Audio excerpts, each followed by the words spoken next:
Hello and welcome back on my YouTube channel. My name is Harpreet Singh and you're watching Commerce EduTech. Today I am going to deliver a new lecture on a topic reconstitution of partnership firm. This is the last topic of reconstitution and the subject matter is accounting treatment of specific reserves. Specific reserves ਕਿਹੜੇ ਹੁੰਦੇ ਆ। Reserves ਦੀਆਂ ਵੀ ਕੁਝ types ਹੁੰਦੀਆਂ ਜੋ firm ਆਪਣੇ ਕੋਲ retain ਕਰਕੇ ਪ੍ਰੋਫਿਟ ਦਾ ਪਾਰਟ ਰੱਖਦੀ ਹੈ, ਉਹਨਾਂ ਦਾ ਅਸੀਂ ਅਕਾਊਂਟਿੰਗ ਟਰੀਟਮੈਂਟ ਅਲੱਗ-ਅਲੱਗ ਰਿਜ਼ਰਵਸ ਦਾ ਕੀ ਕਰਨਾ ਹੈ। ਠੀਕ ਹੈ, ਇਹੀ ਅੱਜ ਦਾ ਆਪਣਾ ਟੌਪਿਕ ਹੈ। ਸੋ ਸਟਾਰਟ ਕਰਦੇ ਹਾਂ ਆਪਣਾ ਟੌਪਿਕ। ਪਹਿਲਾਂ ਅਸੀਂ ਉਸ ਦੀਆਂ ਟਾਈਪਸ ਦੇਖ ਲਈਏ ਕਿ ਰਿਜ਼ਰਵਸ ਦੀਆਂ ਟਾਈਪਸ ਕਿਹੜੀਆਂ ਹੁੰਦੀਆਂ। ਦੇਖੋ, ਇਸ ਤੋਂ ਵੀ ਪਹਿਲਾਂ ਮੈਂ ਰਿਜ਼ਰਵ ਦਾ ਇੱਕ ਮੀਨਿੰਗ ਤੁਹਾਡੇ ਨਾਲ ਜ਼ਰੂਰ ਸ਼ੇਅਰ ਕਰਨਾ ਚਾਹੁੰਦਾ ਕਿ ਰਿਜ਼ਰਵ ਹੁੰਦਾ ਕੀ ਹੈ। ਹੁਣ ਰਿਜ਼ਰਵ ਹੈ ਜੋ ਪ੍ਰੋਫਿਟ ਦਾ ਇੱਕ ਪਾਰਟ ਸੀ, ਫਰਮ ਨੇ ਕੱਟ ਕੇ ਆਪਣੇ ਕੋਲ ਜਮ੍ਹਾਂ ਕੀਤਾ ਫਿਊਚਰ ਸੇਫ ਕਰਨ ਦੇ ਲਈ, ਔਰ ਫਿਊਚਰ ਪ੍ਰੋਸਪੈਕਟ ਹੁੰਦੇ ਆ ਕੁਝ ਪ੍ਰੋਜੈਕਟ ਦੇ ਵਿੱਚ ਪੈਸਾ ਇਨਵੈਸਟ ਕਰਨ ਦੇ ਲਈ, ਜਾਂ ਅਸੀਂ ਇਹ ਕਹਿ ਸਕਦੇ ਹਾਂ ਕਿ ਅਸੀਂ ਕੋਈ ਅਨਫੋਰਸੀਨ ਲਾਇਬਿਲਿਟੀ ਜਿਹੜੀ ਹੁੰਦੀ ਹੈ ਉਹਨਾਂ ਵਾਸਤੇ ਅਸੀਂ ਰਿਜ਼ਰਵਸ ਨੂੰ ਮੇਨਟੇਨ ਕਰਦੇ ਹਾਂ। ਹੁਣ ਰਿਜ਼ਰਵ ਕੀ ਹੈ ਅਤੇ ਰਿਜ਼ਰਵ ਫੰਡ ਕੀ ਹੁੰਦਾ ਹੈ। ਜਦੋਂ ਅਸੀਂ ਇਹੀ ਰਿਜ਼ਰਵ ਦੀ ਅਮਾਊਂਟ ਆਪਣੇ ਕੋਲ ਨਾ ਰੱਖਣ ਦੀ ਬਜਾਏ ਇਹਨੂੰ ਆਊਟਸਾਈਡ ਸਿਕਿਉਰਿਟੀਜ਼ ਦੇ ਵਿੱਚ ਕਿਤੇ ਨਾ ਕਿਤੇ ਇਨਵੈਸਟ ਕਰ ਦਿੰਦੇ ਹਾਂ ਤਾਂ ਉਹ ਕੀ ਬਣ ਜਾਂਦਾ ਹੈ, ਇਨਵੈਸਟਡ ਰਿਜ਼ਰਵ ਫੰਡ ਬਣ ਜਾਂਦਾ ਹੈ। ਠੀਕ ਹੈ, ਇਹੀ ਇਹਦੇ ਵਿੱਚ ਚੇਂਜਸ ਨੇ। ਸੋ ਟਾਈਪਸ ਆਫ ਸਪੈਸੀਫਿਕ ਰਿਜ਼ਰਵਸ ਕਿਹੜੀਆਂ ਹੋਣਗੀਆਂ। ਪਹਿਲਾ ਹੈ ਵਰਕਮੈਨ ਕੰਪਨਸੇਸ਼ਨ ਰਿਜ਼ਰਵ, ਸੈਕੰਡ ਹੈ ਇਨਵੈਸਟਮੈਂਟ ਫਲਕਚੁਏਸ਼ਨ ਫੰਡ, ਥਰਡ ਹੈ ਇੰਪਲੋਈਜ਼ ਪ੍ਰੋਵੀਡੈਂਟ ਫੰਡ। ਦੇਖੋ, ਜੋ ਥਰਡ ਚੀਜ਼ ਹੈ ਇੰਪਲੋਈਜ਼ ਪ੍ਰੋਵੀਡੈਂਟ ਫੰਡ, ਇਹ ਕੋਈ ਪ੍ਰੋਫਿਟ ਦਾ ਪਾਰਟ ਨਹੀਂ ਹੈ ਜੋ ਅਸੀਂ ਕੱਟ ਕੇ ਰੱਖਿਆ ਸੀ। ਹਾਲਾਂਕਿ ਅਸੀਂ ਪਹਿਲੀਆਂ ਦੋ ਚੀਜ਼ਾਂ ਨੂੰ ਤਾਂ ਇਹ ਕਾਊਂਟ ਕਰਦੇ ਹਾਂ ਕਿ ਇਹ ਪ੍ਰੋਫਿਟ ਦਾ ਪਾਰਟ ਹੀ ਹੈ ਜੋ ਫਰਮ ਆਪਣੇ ਕੋਲ ਆਪਣੇ ਪ੍ਰੋਫਿਟ ਦੇ ਵਿੱਚੋਂ ਰਿਟੇਨ ਕਰਕੇ ਰੱਖਦੀ ਹੈ। ਇਹ ਜਿਹੜੀ ਚੀਜ਼ ਹੈ ਇੱਥੇ ਤੱਕ ਇਹ ਸਾਡੀ ਆਊਟ ਆਫ ਪ੍ਰੋਫਿਟ ਹੀ ਹੈ। ਲੇਕਿਨ ਜੇਕਰ ਅਸੀਂ ਇੰਪਲੋਈਜ਼ ਪ੍ਰੋਵੀਡੈਂਟ ਫੰਡ ਦੀ ਗੱਲ ਕਰਦੇ ਹਾਂ ਤਾਂ ਇਹ ਸਾਡੀ ਇੱਕ ਸਪੈਸੀਫਿਕ ਲਾਇਬਿਲਿਟੀ ਹੈ ਇੰਪੋਜ਼ਡ ਬਾਏ ਸੈਂਟਰਲ ਗਵਰਨਮੈਂਟ, ਕਿ ਸਾਡੇ ਜੋ ਵੀ ਇੰਪਲੋਈਜ਼ ਸਾਡੇ ਕੋਲ ਕੰਮ ਕਰਦੇ ਆ ਉਹਨਾਂ ਦੀ ਸੈਲਰੀ ਦਾ ਕੁਝ ਪਾਰਟ ਅਸੀਂ ਕੱਟਦੇ ਹਾਂ ਜੋ ਕਿ ਅਸੀਂ ਉਹਨਾਂ ਦੇ ਇੰਪਲੋਈਜ਼ ਪ੍ਰੋਵੀਡੈਂਟ ਫੰਡ ਦੇ ਵਿੱਚ ਟ੍ਰਾਂਸਫਰ ਕਰਦੇ ਹਾਂ, ਔਰ ਓਨੇ ਹੀ ਉਹਦੇ ਬਰਾਬਰ ਦੀ ਹੀ ਅਮਾਊਂਟ ਜਿਹੜੀ ਹੈ ਕੁਝ ਗਵਰਨਮੈਂਟ ਉਹਦੇ 'ਚ ਕੰਟਰੀਬਿਊਟ ਕਰਦੀ ਹੈ ਔਰ ਕੁਝ ਜਿਹੜਾ ਹੈ ਇੰਪਲੋਇਰ ਉਸ ਦੇ ਅੰਦਰ ਕੰਟਰੀਬਿਊਟ ਕਰਦਾ ਹੈ। ਸੋ ਇਹ ਉਹ ਅਮਾਊਂਟ ਹੈ ਜਿਹੜਾ ਅਸੀਂ ਉਹਨਾਂ ਦੀ ਸੈਲਰੀ ਤੋਂ ਕੱਟ ਕੇ ਰੱਖੀ ਹੋਈ ਹੈ, ਸਾਡੀ ਕੰਟਰੀਬਿਊਸ਼ਨ ਹੈ, ਗਵਰਨਮੈਂਟ ਦੀ ਕੰਟਰੀਬਿਊਸ਼ਨ ਹੈ, ਜਿਹੜੀ ਕਿ ਅਸੀਂ ਉਹਨਾਂ ਦੀ ਰਿਟਾਇਰਮੈਂਟ ਦੇ ਟਾਈਮ 'ਤੇ ਉਹਨਾਂ ਨੂੰ ਵਾਪਸ ਕਰਨੀ ਹੈ ਅਲੋਂਗ ਵਿਦ ਇੰਟਰਸਟ। ਹੁਣ ਇਹਦੇ ਉੱਪਰ ਕਿਸੇ ਵੀ ਕੰਡੀਸ਼ਨ ਦੇ ਵਿੱਚ ਜੋ ਬਿਜ਼ਨਸ ਦੇ ਓਨਰ ਹੁੰਦੇ ਆ, ਪਾਰਟਨਰਸ ਹੁੰਦੇ ਆ, ਉਹਨਾਂ ਦਾ ਰਾਈਟ ਇਹਦੇ ਉੱਪਰ ਨਹੀਂ ਹੋ ਸਕਦਾ ਐਟ ਐਨੀ ਕੇਸ। ਕਲੀਅਰ। ਸੋ ਇਹ ਤਾਂ ਇੱਕ ਐਕਸਟਰਨਲ ਲਾਇਬਿਲਿਟੀ ਦੇ ਤੌਰ 'ਤੇ ਹੀ ਕਾਊਂਟ ਕੀਤਾ ਜਾਊਗਾ, ਬਟ ਇਹਨੂੰ ਅਸੀਂ ਆਪਣੀ ਸਟੱਡੀ 'ਚ ਇਸ ਕਰਕੇ ਰੱਖਿਆ ਕਿ ਬੈਲੈਂਸ ਸ਼ੀਟ ਦੇ ਅੰਦਰ ਦਿੱਤਾ ਹੁੰਦਾ ਔਰ ਅਸੀਂ ਕਨਫਿਊਜ਼ ਹੋ ਜਾਂਦੇ ਹਾਂ ਕਿ ਇੰਪਲੋਈਜ਼ ਪ੍ਰੋਵੀਡੈਂਟ ਫੰਡ ਹੈ ਕੀ ਚੀਜ਼। ਠੀਕ ਹੈ ਨਾ, ਕਿਆ ਇਹ ਪ੍ਰੋਫਿਟ ਦਾ ਪਾਰਟ ਸੀ ਜਾਂ ਕੀ ਸੀ। ਉਹ ਮੈਂ ਤੁਹਾਨੂੰ ਦੱਸ ਦਿੱਤਾ ਕਿ ਪ੍ਰੋਫਿਟ ਦਾ ਕੋਈ ਪਾਰਟ ਨਹੀਂ ਹੁੰਦਾ। ਇਹ ਇੱਕ ਐਕਸਟਰਨਲ ਲਾਇਬਿਲਿਟੀਜ਼ ਜੋ ਕਿ ਇੰਪਲੋਈਜ਼ ਦੀ ਸੈਲਰੀ ਤੋਂ ਹੀ ਇਕੱਠੀ ਕੀਤੀ ਗਈ ਹੈ। ਠੀਕ ਹੈ ਜੀ।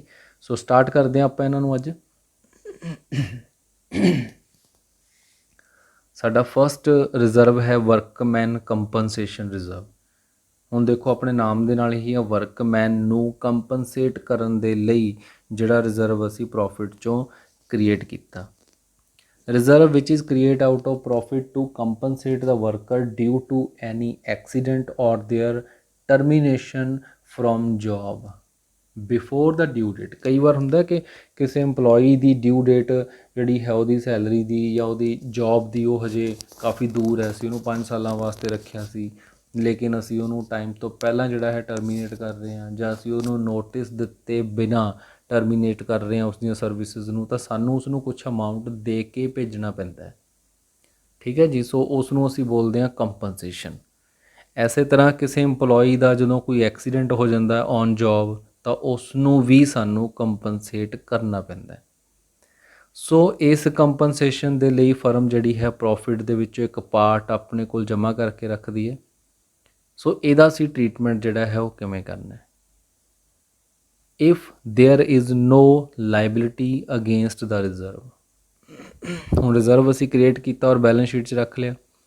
ਐਡਜਸਟਮੈਂਟ ਸਾਨੂੰ ਦੱਸੂਗੀ ਕਿ ਉਹਦੇ ਅਗੇਂਸਟ ਕੋਈ ਲਾਇਬਿਲਿਟੀ ਹੈ ਵੀ ਕਿ ਨਹੀਂ। अगर नहीं है तो सारे का सारा रिजर्व जिहड़ा है वो की हो जाता है, फ्री हो जाता है। देखो की लिखिया इसके अंदर, if there is no liability against the reserve on the day of reconstitution, then whole amount of reserve shall distribute among the partners in their old profit sharing ratio। देखो ਜਦੋਂ ਉਹਦੇ ਅਗੇਂਸਟ ਕੋਈ ਲਾਇਬਿਲਿਟੀ ਹੈ ਹੀ ਨਹੀਂ, ਕੋਈ ਵਰਕਮੈਨ ਨਾ ਅਸੀਂ terminate ਕੀਤਾ, ਨਾ ਹੀ ਕਿਸੇ ਵਰਕਰ ਦਾ ਐਕਸੀਡੈਂਟ ਹੋਇਆ, ਤਾਂ ਇਟ ਮੀਨਸ ਕਿ ਹੋਲ ਅਮਾਊਂਟ ਸਟੈਂਡਸ ਫ੍ਰੀ, ਸਾਰੀ ਅਮਾਊਂਟ ਜਿਹੜੀ ਉਹ ਫ੍ਰੀ ਹੋ ਗਈ। ਜਦੋਂ ਫ੍ਰੀ ਹੋ ਗਈ ਤਾਂ ਉਹ ਪ੍ਰੋਫਿਟ ਦਾ ਪਾਰਟ ਸੀ, ਪ੍ਰੋਫਿਟ ਦੇ ਉੱਪਰ ਰਾਈਟ ਪਾਰਟਨਰਸ ਦਾ ਸੀ, ਤਾਂ ਉਸ ਰਿਜ਼ਰਵ ਦੇ ਉੱਪਰ ਵੀ ਰਾਈਟ ਕਿਸ ਦਾ ਹੋਊਗਾ, ਹੁਣ ਪਾਰਟਨਰ ਦਾ ਹੀ ਹੋਊਗਾ। ਕਲੀਅਰ। ਸੋ ਇਸ ਤਰ੍ਹਾਂ ਜਿਹੜਾ ਹੈ ਅਸੀਂ ਇਹਨੂੰ ਕੁਐਸਚਨ ਨੂੰ ਸੋਲਵ ਕਰਨਾ ਕਿ ਜਿੰਨਾ ਵੀ ਰਿਜ਼ਰਵ ਪਿਆ ਸਾਰੇ ਦਾ ਸਾਰਾ ਅਸੀਂ ਪਾਰਟਨਰਸ ਦੇ ਵਿੱਚ ਡਿਵਾਈਡ ਕਰ ਦੇਣਾ। ਦੇਖੋ ਐਗਜ਼ਾਮਪਲ ਆਪਣੇ ਕੋਲ ਹੈ ਇਕੁਅਲ ਪਾਰਟਨਰਸ ਦੀ A ਤੇ B, profit sharing ratio change ਹੋਈ 3:2। ਬੈਲੈਂਸ ਸ਼ੀਟ ਦੇ ਅੰਦਰ ਵਰਕਮੈਨ ਕੰਪਨਸੇਸ਼ਨ ਰਿਜ਼ਰਵ ਪਿਆ 25,000 ਦਾ, ਔਰ ਲਿਖਿਆ ਕੀ ਹੈ ਨਾਲ ਕਿ when there is no liability against workman compensation reserve. ਤਾਂ ਅਸੀਂ ਕੀ ਕਰਨਾ ਹੈ, 25,000 ਸਾਰਾ ਸਾਰਾ ਫ੍ਰੀ ਹੋ ਗਿਆ, ਅਸੀਂ ਦੋਨੋਂ ਪਾਰਟਨਰਸ ਦੇ ਵਿੱਚ 12,500 ਡਿਸਟਰੀਬਿਊਟ ਕਰ ਦਿੱਤਾ। ਕਲੀਅਰ। ਇਸ ਦੀ ਨੈਕਸਟ ਪ੍ਰੋਵੀਜ਼ਨ ਦੇਖਦੇ ਹਾਂ, when liability is less than the value of reserve. Liability ਤਾਂ ਹੈ ਲੇਕਿਨ ਰਿਜ਼ਰਵ ਵੈਲਿਊ ਤੋਂ ਘੱਟ ਹੈ, ਤਾਂ ਫਿਰ ਅਸੀਂ ਕੀ ਕਰਾਂਗੇ, ਜੋ ਬਚ ਗਿਆ ਉਹ ਫ੍ਰੀ ਹੋ ਗਿਆ ਉਹ ਪਾਰਟਨਰ 'ਚ ਵੰਡ ਦਾਂਗੇ, ਲੇਕਿਨ ਜਿੰਨੀ ਲਾਇਬਿਲਿਟੀ ਹੈ ਫਿਰ ਉਹਦਾ ਕੀ ਕਰਾਂਗੇ।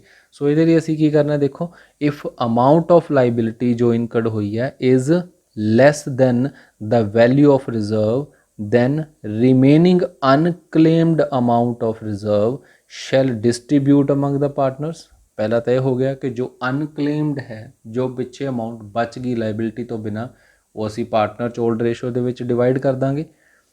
एंड जो साडे कोल बाकी बच गई अमाउंट जो कि लाइबिलिटी की अमाउंट है, एंड रिमेनिंग पार्ट जिहड़ा है बैलेंस शीट के अंदर ट्रांसफर करांगे। नाम की रखांगे उसका, लाइबिलिटी फॉर वर्कमैन कंपनसेशन।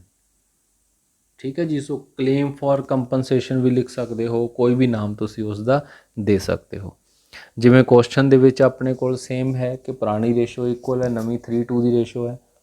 साडे कोल कंपनसेशन की अमाउंट कितनी पई है, 25,000 की है, रिजर्व की अमाउंट है, और ये लाइबिलिटी जो क्रिएट हुई है 20,000 है। साडा केस की सी कि when liability is less than the value of reserve. Reserve की वैल्यू 25,000 है, लाइबिलिटी 20,000 की है।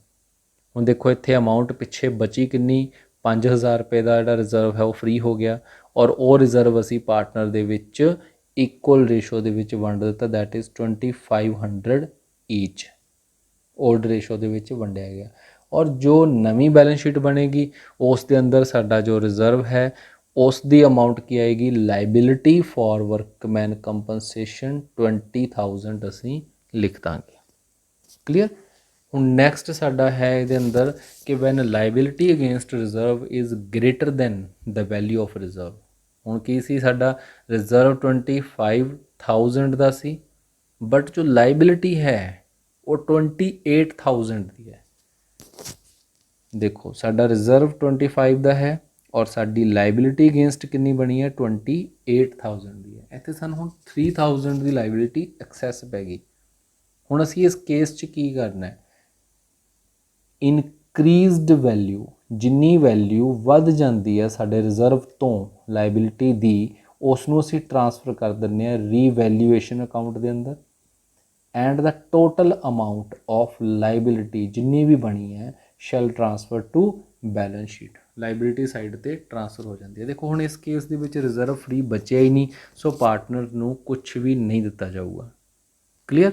ਸਾਡੇ ਕੋਲ ਬੜਾ ਸਿੰਪਲ ਕੁਐਸਚਨ ਹੈ, 25,000 ਦਾ ਰਿਜ਼ਰਵ ਹੈ, 28,000 ਦੀ ਲਾਇਬਿਲਿਟੀ ਹੈ, 3,000 ਦੀ ਲਾਇਬਿਲਿਟੀ ਐਕਸੈਸ ਹੋ ਗਈ, ਉਹਨੂੰ ਅਸੀਂ ਕੀ ਕੀਤਾ, ਰੀਵੈਲਿਊਏਸ਼ਨ ਅਕਾਊਂਟ ਦੇ ਅੰਦਰ ਸ਼ਿਫਟ ਕਰ ਦਿੱਤਾ ਡੈਬਿਟ ਸਾਈਡ 'ਤੇ, ਕਿਉਂਕਿ ਫਰਮ ਦਾ ਨੁਕਸਾਨ ਹੈ ਇਹ, ਔਰ ਜੋ ਕੈਪੀਟਲ ਅਕਾਊਂਟ ਦੇ ਵਿੱਚ ਕੋਈ ਟਰੀਟਮੈਂਟ ਨਹੀਂ ਜਾਏਗਾ ਇਸ ਦਾ, ਕਿਉਂਕਿ ਰਿਜ਼ਰਵ ਫ੍ਰੀ ਬਚਿਆ ਹੀ ਨਹੀਂ। ਔਰ ਬੈਲੈਂਸ ਸ਼ੀਟ ਦੇ ਅੰਦਰ total liability for workman compensation कितनी चली गई, 28,000 चली गई। ਕਲੀਅਰ। ਇਹ ਸੀ ਸਾਡਾ ਟ੍ਰੀਟਮੈਂਟ ਵਰਕਮੈਨ ਕੰਪਨਸੇਸ਼ਨ ਰਿਜ਼ਰਵ ਦੇ ਰਿਗਾਰਡਿੰਗ। ਸਿਰਫ 3 ਟ੍ਰੀਟਮੈਂਟ ਆਉਂਦੇ ਆ ਇਸ ਦੇ ਵਿੱਚ। ਨੈਕਸਟ ਰਿਜ਼ਰਵ ਹੈ ਸਾਡਾ ਇਨਵੈਸਟਮੈਂਟ ਫਲਕਚੁਏਸ਼ਨ ਫੰਡ। ਹੁਣ ਦੇਖੋ ਪਹਿਲਾਂ ਤਾਂ ਇਹ ਕਿ ਇਹ ਫਲਕਚੁਏਸ਼ਨ ਫੰਡ ਹੈ, ਇਸ ਨੂੰ ਅਸੀਂ ਕ੍ਰੀਏਟ ਕਿਉਂ ਕਰਦੇ ਹਾਂ, ਉਹਦੇ ਪਿੱਛੇ ਸਾਡਾ ਮੋਟਿਵ ਕੀ ਹੈ। ਕਿਉਂਕਿ ਮਾਰਕੀਟ ਵੈਲਿਊ ਆਫ ਇਨਵੈਸਟਮੈਂਟ ਜਿਹੜੀ ਹੈ ਉਹ ਫਲਕਚੁਏਟ ਕਰਦੀ ਰਹਿੰਦੀ ਆ, ਅਪ ਐਂਡ ਡਾਊਨਸ ਉਹਦੇ ਅੰਦਰ ਹੁੰਦੇ ਰਹਿੰਦੇ ਆ। ਸੋ ਉਹਦੇ ਅੰਦਰ ਜੋ ਉਹਦੀ ਡਾਊਨਫਾਲ ਹੁੰਦੀ ਆ, ਉਸ ਡਾਊਨਫਾਲ ਦੇ ਨਾਲ ਡਾਇਰੈਕਟਲੀ ਪਾਰਟਨਰ ਦੀ ਕੈਪੀਟਲ ਹਿੱਟ ਨਾ ਹੋਵੇ, ਉਸ ਤੋਂ ਬਚਣ ਦੇ ਲਈ ਅਸੀਂ ਪਹਿਲਾਂ ਹੀ ਪ੍ਰੋਫਿਟ ਦੇ ਵਿੱਚ ਇੱਕ ਪਾਰਟ ਕ੍ਰੀਏਟ ਕਰਕੇ ਰੱਖ ਲਿਆ ਕਿ ਅਗਰ ਕੱਲ੍ਹ ਨੂੰ ਇਨਵੈਸਟਮੈਂਟ ਦੀ ਵੈਲਿਊ ਡਾਊਨ ਹੁੰਦੀ ਹੈ ਤਾਂ ਉਹਨੂੰ ਅਸੀਂ ਪਹਿਲਾਂ ਇਸ ਰਿਜ਼ਰਵ ਦੇ ਵਿੱਚੋਂ ਸੈਟਲ ਡਾਊਨ ਕਰਾਂਗੇ। ਜਿਵੇਂ ਐਗਜ਼ਾਮਪਲ ਦੇ ਤੌਰ 'ਤੇ ਅਸੀਂ ਸ਼ੇਅਰਸ ਦੇ ਵਿੱਚ ਕਿਸੇ ਕੰਪਨੀ 'ਚ ਇਨਵੈਸਟਮੈਂਟ ਕਰ ਰੱਖੀ ਆ, ਅਸੀਂ 1 ਲੱਖ ਰੁਪਏ ਦੀ ਇਨਵੈਸਟਮੈਂਟ ਕਰ ਦਿੱਤੀ ਔਰ ਅਸੀਂ ਉਹਦਾ ਜਦੋਂ ਮਾਰਕੀਟ ਵੈਲਿਊ ਕੰਪੇਅਰ ਕੀਤੀ ਰੀਕੋਂਸਟੀਟਿਊਸ਼ਨ ਡੇ ਦੇ ਅੰਦਰ ਤਾਂ ਉਦੋਂ 80,000 ਆਈ, ਤਾਂ ਉਹਦੇ ਵਿੱਚ 20,000 ਦਾ ਸਾਨੂੰ ਨੁਕਸਾਨ ਹੋ ਗਿਆ। ਉਹ 20,000 ਸਿੱਧਾ ਸਿੱਧਾ ਸਾਡੇ ਕੈਪੀਟਲ ਅਕਾਊਂਟ ਨੂੰ ਹਿੱਟ ਕਰੂਗਾ। ਉਹ ਤੋਂ ਬਚਣ ਲਈ ਅਸੀਂ ਕੀ ਕੀਤਾ, ਇੱਕ ਰਿਜ਼ਰਵ ਕ੍ਰੀਏਟ ਕਰ ਲਿਆ 25,000 ਰੁਪਏ ਦਾ। ਹੁਣ ਦੇਖੋ 25,000 ਦਾ ਰਿਜ਼ਰਵ ਜਿਹੜਾ ਹੈ 20,000 ਉਹਦੀ ਡਾਊਨਫਾਲ ਉਹ ਸਿੱਧੀ ਰਿਜ਼ਰਵ ਨੂੰ ਹਿੱਟ ਕਰ ਦੇਗੀ, ਤਾਂ ਰਿਜ਼ਰਵ 20,000 ਉਸ 'ਚੋਂ ਡਾਊਨ ਹੋ ਜਾਏਗਾ। 5,000 ਰਿਜ਼ਰਵ ਸਾਡੇ ਕੋਲ ਹਜੇ ਵੀ ਫ੍ਰੀ ਹੈ। ਸੋ ਇਸ ਨੂੰ ਅਸੀਂ ਰੱਖਦੇ ਹਾਂ ਕਿ ਇਹ investment fluctuation fund is created out of profit to meet loss due to reduction in market price of investment from its book value. ਹੁਣ ਇਸ ਨੂੰ ਬਣਾਉਣ ਦਾ ਕਾਰਨ ਕੀ ਹੈ ਕਿ it protect the partners capital from such loss. ਇਹਦੇ ਨਾਲ ਪਾਰਟਨਰ ਦੀ ਕੈਪੀਟਲ ਜਿਹੜੀ ਹੈ ਹਿੱਟ ਨਹੀਂ ਹੁੰਦੀ। ਹੁਣ ਇਹ ਵੀ ਕਿਸ ਤਰ੍ਹਾਂ ਬਣਾਇਆ ਜਾਂਦਾ ਹੈ, ਕਿਸ ਤਰ੍ਹਾਂ ਇਹਦੇ ਕੇਸਿਸ ਆਉਂਦੇ ਆ, ਅਸੀਂ ਇਹਨੂੰ ਧਿਆਨ ਨਾਲ ਦੇਖਣਾ। When there is no change in the value of investment, ਜਦੋਂ ਇਨਵੈਸਟਮੈਂਟ ਦੀ ਵੈਲਿਊ 'ਚ ਚੇਂਜ ਹੀ ਨਹੀਂ ਆਉਂਦੀ। ਜਿਵੇਂ ਸਾਡੇ ਕੋਲ ਕੁਐਸਚਨ ਹੈ, ਦੇਖੋ ਕਿ ਪਾਰਟਨਰਸ ਨੇ ਆਪਣੀ ਪ੍ਰੋਫਿਟ ਸ਼ੇਅਰਿੰਗ ਰੇਸ਼ੋ ਚੇਂਜ ਕੀਤੀ। ਹੁਣ ਰੇਸ਼ੋ ਚੇਂਜ ਕਰਨ ਦੇ ਨਾਲ ਕੀ ਹੋਇਆ, ਰੀਕੋਂਸਟੀਟਿਊਸ਼ਨ ਹੋ ਗਿਆ। ਹੁਣ ਸਾਡੇ ਕੋਲ ਇਨਵੈਸਟਮੈਂਟ ਦੀ ਵੈਲਿਊ ਕਿੰਨੀ ਖੜੀ ਹੈ 50,000 ਦੀ, ਅਸੀਂ ਰਿਜ਼ਰਵ ਕ੍ਰੀਏਟ ਕਰਕੇ ਰੱਖਿਆ 10,000 ਦਾ, ਔਰ ਮਾਰਕੀਟ ਵੈਲਿਊ ਵੀ ਕਿੰਨੀ ਹੈ ਇਨਵੈਸਟਮੈਂਟ ਦੀ, ਦੈਟ ਇਜ਼ 50,000 ਹੀ ਹੈ। ਮਤਲਬ ਉਹਦੇ ਅੰਦਰ ਕੋਈ ਚੇਂਜ ਨਹੀਂ ਆਇਆ। ਚੇਂਜ ਨਹੀਂ ਆਇਆ ਤਾਂ ਸਾਰੇ ਦਾ ਸਾਰਾ ਰਿਜ਼ਰਵ ਕੀ ਹੋ ਗਿਆ, ਸਟੈਂਡਸ ਫ੍ਰੀ ਹੋ ਗਿਆ। And the value of reserve ਅਸੀਂ ਕੀ ਕਰਨੀ ਹੈ, transfer to partners capital account in their old ratio. ਜਿਵੇਂ ਅਸੀਂ ਵਰਕਮੈਨ ਕੰਪਨਸੇਸ਼ਨ ਰਿਜ਼ਰਵ ਕੀਤਾ ਸੀ, ਸਿਮਿਲਰ ਟ੍ਰੀਟਮੈਂਟ ਅਸੀਂ ਇਹਦਾ ਕਰਨਾ ਕਿ ਅਗਰ ਕੋਈ ਲਾਇਬਿਲਿਟੀ ਉਹਦੇ ਅਗੇਂਸਟ ਨਹੀਂ ਆਈ ਸੀ, ਅਸੀਂ ਉਹਨੂੰ ਪਾਰਟਨਰ 'ਚ ਵੰਡ ਦਿੱਤਾ ਸੀ। ਇੱਥੇ ਕੀ ਹੈ ਕਿ ਅਗਰ ਇਨਵੈਸਟਮੈਂਟ ਦੀ ਵੈਲਿਊ ਚੇਂਜ ਨਹੀਂ ਹੋਈ ਤਾਂ ਇਹਦਾ ਮਤਲਬ ਰਿਜ਼ਰਵ 'ਚੋਂ ਸਾਨੂੰ ਐਡਜਸਟਮੈਂਟ ਕੋਈ ਨਹੀਂ ਕਰਨੀ ਅਸੀਂ, ਤਾਂ ਸਾਰੇ ਦਾ ਸਾਰਾ ਰਿਜ਼ਰਵ ਅਸੀਂ ਪਾਰਟਨਰ ਦੇ ਵਿੱਚ ਡਿਵਾਈਡ ਕਰ ਦਾਂਗੇ ਉਹਨਾਂ ਦੀ ਓਲਡ ਰੇਸ਼ੋ ਦੇ ਵਿੱਚ।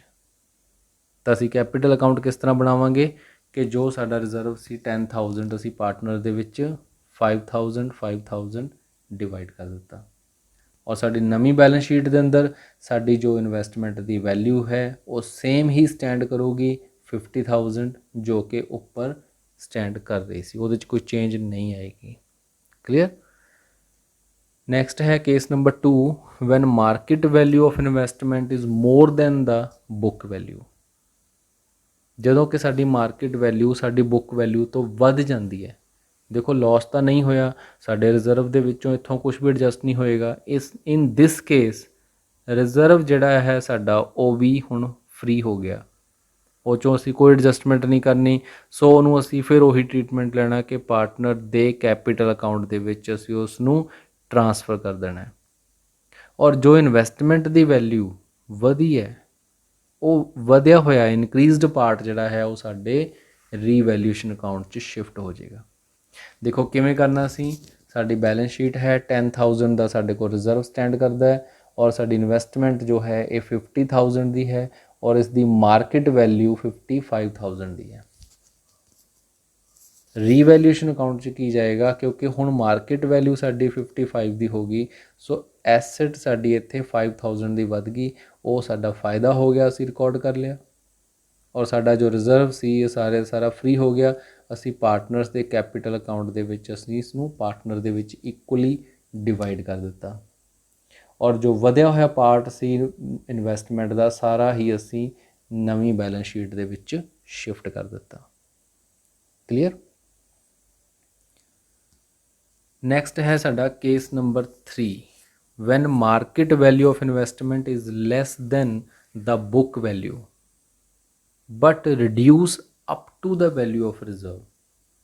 ਹੁਣ ਦੇਖੋ ਇੱਥੇ ਕੀ ਚੇਂਜ ਆਇਆ ਕਿ ਸਾਡੇ ਕੋਲ ਜੋ ਸਾਡੀ ਵੈਲਿਊ ਹੈ ਐਸੈਟ ਦੀ ਔਰ ਮਾਰਕੀਟ ਵੈਲਿਊ ਜੋ ਹੈ ਉਹ ਡਾਊਨ ਹੋ ਗਈ ਸਾਡੀ ਬੁੱਕ ਵੈਲਿਊ ਤੋਂ, ਲੇਕਿਨ ਕਿੰਨੀ ਡਾਊਨਫਾਲ ਹੋਈ ਹੈ, ਨਾਟ ਮੋਰ ਦੈਨ ਦ ਰਿਜ਼ਰਵ।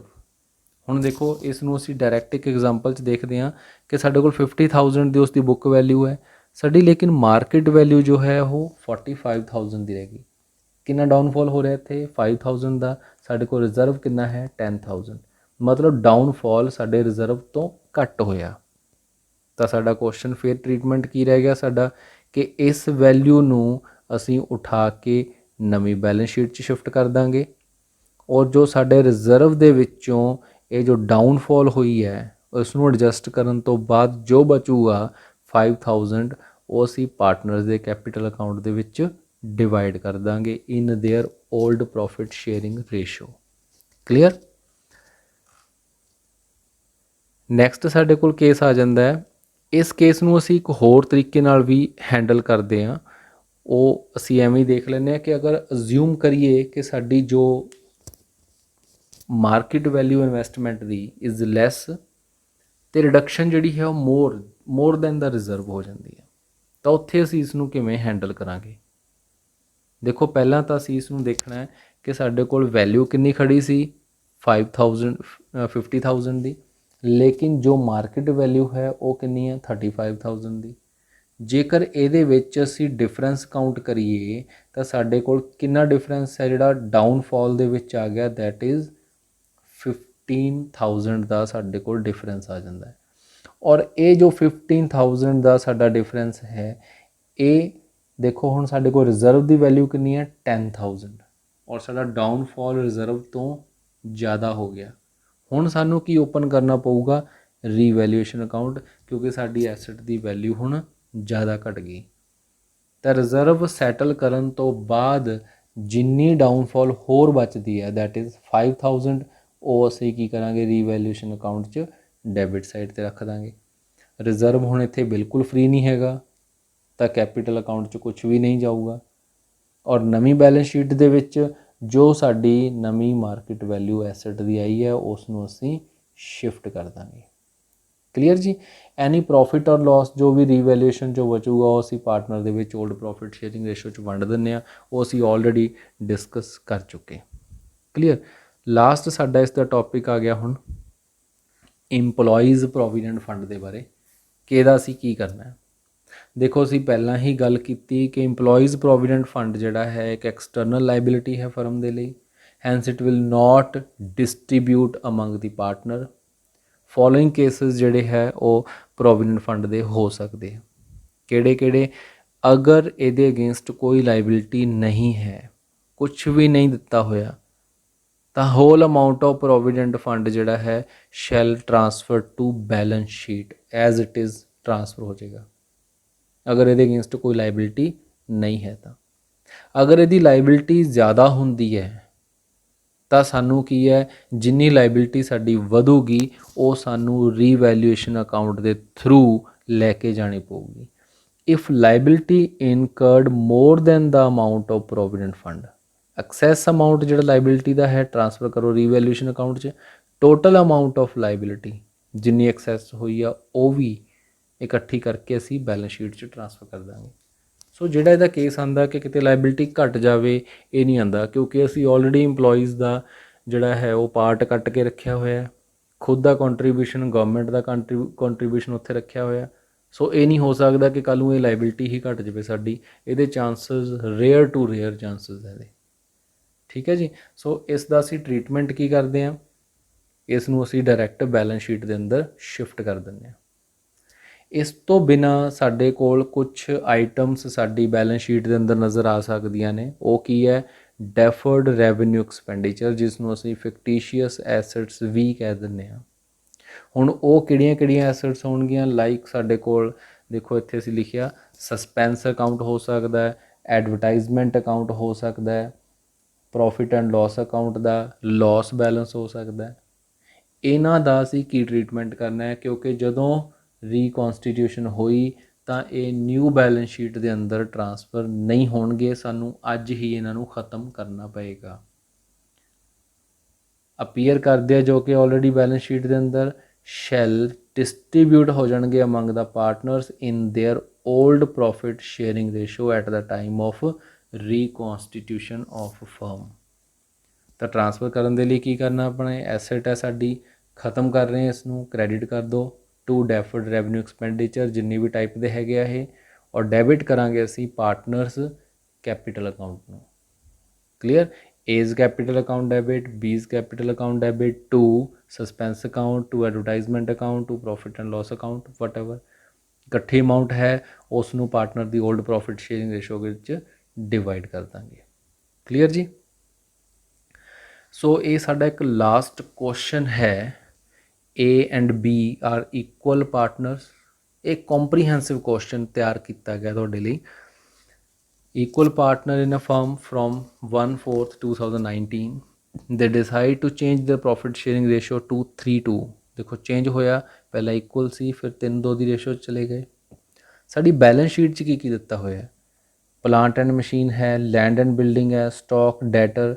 ਸਾਡੇ ਕੋਲ ਇੱਕ ਗੁੱਡਵਿਲ ਨਾਮ ਦੀ ਚੀਜ਼ ਹੈ ਜਿਹਦੇ ਲਈ ਸਾਨੂੰ ਟਰੀਟਮੈਂਟ ਕਰਨਾ ਪਊਗਾ। ਇਨਵੈਸਟਮੈਂਟ ਖੜੀ ਹੈ, ਇਹਦੇ ਬਾਰੇ ਦੇਖਾਂਗੇ ਕੀ ਲਿਖਿਆ ਹੋਇਆ। ਐਡਵਰਟਾਈਜ਼ਮੈਂਟ ਸਾਡੇ ਕੋਲ ਇੱਕ ਡੈਫਰਡ ਰੈਵਨਿਊ ਐਕਸਪੈਂਡੀਚਰ ਹੈ, ਔਰ ਸਾਡੇ ਕੋਲ ਇੱਕ ਪ੍ਰੋਫਿਟ ਐਂਡ ਲਾਸ ਦਾ ਬੈਲੈਂਸ ਜੋ ਹੈ ਸਾਡਾ ਉਹ ਸਟੈਂਡ ਕਰ ਰਿਹਾ। ਰਿਜ਼ਰਵ ਐਂਡ ਸਰਪਲਸ ਸਾਡੇ ਕੋਲ ਪਏ ਆ ਪਿਛਲੇ ਸਾਲਾਂ ਦੇ ਇਕੱਠੇ ਕੀਤੇ ਹੋਏ। ਕੈਪੀਟਲ ਅਕਾਊਂਟ ਦੇ ਬੈਲੈਂਸ ਗਿਵਨ ਹੈ। ਕ੍ਰੈਡੀਟਰਸ ਹੈਗੇ ਆ, ਬੈਂਕ ਲੋਨ 10% ਪਰ ਐਨਮ ਦੇ ਅਕੋਰਡਿੰਗ ਅਸੀਂ ਲਿਆ ਹੋਇਆ, ਉਹਦੀ ਵੈਲਿਊ ਖੜੀ ਹੈ। ਵਰਕਮੈਨ ਕੰਪਨਸੇਸ਼ਨ ਰਿਜ਼ਰਵ ਸਾਡੇ ਕੋਲ ਪਿਆ, ਇਨਵੈਸਟਮੈਂਟ ਫਲਕਚੁਏਸ਼ਨ ਰਿਜ਼ਰਵ ਪਿਆ, ਅਤੇ ਇੰਪਲੋਈਜ਼ ਪ੍ਰੋਵੀਡੈਂਟ ਫੰਡ ਜਿਹੜਾ ਹੈ ਉਹ ਵੀ ਪਿਆ। ਹੁਣ ਐਡਜਸਟਮੈਂਟਸ ਦੇਖੀਏ ਕੀ ਕੀ ਲਿਖੀਆਂ। Plant and machinery depreciate at the rate 10% per annum. Land appreciate by 3 lakh. Land ਜੋ ਹੈ 3 ਲੱਖ ਰੁਪਏ ਨਾਲ ਉਸਦੀ ਵੈਲਿਊ ਵੱਧ ਗਈ। ਸਟਾਕ ਡੈਪਰੀਸ਼ੀਏਟ 5% ਦੇ ਨਾਲ। ਪ੍ਰੋਵੀਜ਼ਨ ਜੋ ਹੈ ਅਸੀਂ 2% ਲਗਾਉਣੀ ਹੈ ਡੈਟਰਸ ਦੇ ਉੱਪਰ। ਮਾਰਕੀਟ ਵੈਲਿਊ ਜੋ ਇਨਵੈਸਟਮੈਂਟ ਦੀ ਹੈ ਉਹ 65,000 ਦੀ ਹੈ। ਹੁਣ ਦੇਖੋ ਇਨਵੈਸਟਮੈਂਟ ਦੀ ਵੈਲਿਊ ਸਾਡੇ ਕੋਲ ਕਿੰਨੀ ਹੈ, 1 ਲੱਖ ਰੁਪੀਜ਼ ਹੈ, ਔਰ ਸਾਡੀ ਵੈਲਿਊ ਡਾਊਨ ਹੋ ਕੇ ਕਿੰਨੀ ਰਹਿ ਗਈ 65,000, ਮਤਲਬ ਕਿ 35,000 ਦਾ ਨੁਕਸਾਨ ਹੋ ਗਿਆ। ਔਰ ਇਨਵੈਸਟਮੈਂਟ ਫਲਕਚੁਏਸ਼ਨ ਰਿਜ਼ਰਵ ਕਿੰਨੇ ਦਾ ਖੜਾ ਸੀ, 30,000 ਦਾ। ਐਕਸੈਸ ਲਾਸ ਸਾਨੂੰ ਕਿੰਨਾ ਹੋ ਗਿਆ, 5,000 ਰੁਪੀਜ਼ ਦਾ। ਕਲੀਅਰ। ਨੈਕਸਟ ਹੈ liability against workman compensation reserve 15,000। Reserve ਸਾਡੇ ਕੋਲ ਪਿਆ 20,000 ਦਾ। 15 ਦੀ ਲਾਇਬਿਲਿਟੀ ਹੈ, 5 ਦਾ ਫ੍ਰੀ ਹੋ ਗਿਆ, ਸੋ 5,000 ਅਸੀਂ ਕੈਪੀਟਲ ਅਕਾਊਂਟ ਦੇ ਵਿੱਚ ਡਿਵਾਈਡ ਕਰ ਦਾਂਗੇ। ਨਵੀਂ ਬੈਲੈਂਸ ਸ਼ੀਟ 'ਚ ਲਾਇਬਿਲਿਟੀ ਕਿੰਨੀ ਚਲੀ ਜਾਏਗੀ, 15,000 ਦੀ। Interest on bank loan outstanding ਖੜਾ ਸੀ 6 ਮੰਥ ਦਾ। ਦੇਖੋ ਬੈਂਕ ਲੋਨ ਸਾਡੇ ਕੋਲ ਕਿੰਨੀ ਅਮਾਊਂਟ ਦਾ ਹੈ, 1 ਲੱਖ ਰੁਪੀਜ਼ ਦਾ ਲੋਨ ਹੈ।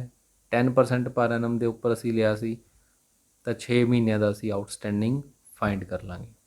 ਕਲੀਅਰ। ਕਿੰਨਾ ਆਏਗਾ, 5,000 ਰੁਪੀਜ਼ ਆਏਗਾ। Liability against provident fund incurred for 55,000। 50,000 ਸਾਡੇ ਕੋਲ ਆਲਰੇਡੀ ਸੀ, 55,000 ਹੋ ਗਈ, ਸੋ 5,000 ਦੀ ਲਾਇਬਿਲਿਟੀ ਜਿਹੜੀ ਹੈ ਉਹ ਹੋਰ ਵੱਧ ਗਈ। ਉਹਨੂੰ ਅਸੀਂ ਥਰੂ ਰੀਵੈਲਿਊਸ਼ਨ ਅਕਾਊਂਟ ਜਿਹੜਾ ਹੈ ਹੈਂਡਲ ਕਰ ਲਾਂਗੇ। ਕਲੀਅਰ। ਇਹ ਸਾਡਾ ਕੁਐਸਚਨ ਹੈ, ਤੁਸੀਂ ਇਹ ਕੁਐਸਚਨ ਜਿਹੜਾ ਹੈ ਟਰਾਈ ਕਰਨਾ ਹੈ। ਅਤੇ ਅਗਰ ਇਸ ਦੇ ਅੰਦਰ ਕੋਈ ਪ੍ਰੋਬਲਮ ਆਉਂਦੀ ਹੈ ਦੈਨ ਤੁਸੀਂ ਮੈਨੂੰ ਮੈਸੇਜ ਕਰਕੇ ਪੁੱਛ ਸਕਦੇ ਹੋ। ਫ਼ੋਨ ਨੰਬਰ ਦਿੱਤਾ ਹੋਇਆ, ਤੁਸੀਂ ਮੈਨੂੰ ਕਾਲ ਕਰਕੇ ਪੁੱਛ ਸਕਦੇ ਹੋ। ਠੀਕ ਹੈ ਜੀ। ਹੋਪਫੁਲੀ ਅੱਜ ਦਾ ਟੌਪਿਕ ਸਮਝ ਆ ਗਿਆ ਹੋਊਗਾ, ਅਤੇ ਅਗਰ ਨਹੀਂ ਸਮਝ ਆਇਆ ਦੈਨ ਤੁਸੀਂ ਕਾਈਂਡਲੀ ਮੈਨੂੰ ਉਹ ਵੀ ਦੱਸ ਸਕਦੇ ਹੋ ਜੀ। Thanks for watching, keep supporting, subscribe and share the channel for next update. Thank you.